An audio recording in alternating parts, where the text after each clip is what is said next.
कहल कदा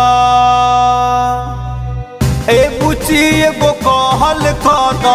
रंग लगा दावा गुली पर ए बुची एगो कहल कदा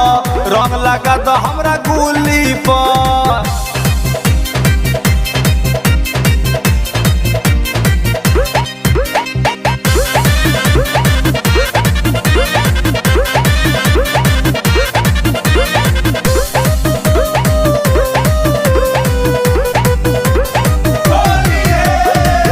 रंग लेके आइल बानी फेंकी हजन पानी लहे लहे रंग हमहू तोहरा के रानी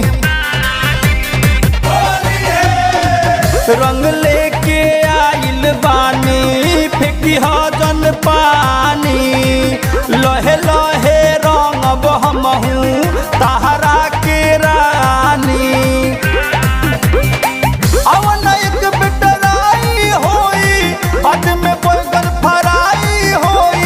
काम चलाव जन मूली पे ए बुची हमर कहल कर ए बुची हमर कहल कर रंग लगा दया के गुली पर ए बुची एगो कहल कर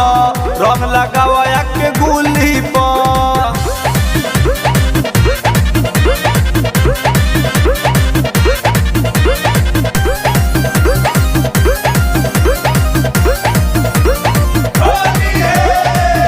बाबू तिरबेनी कहे ललका रंग बहरी बहे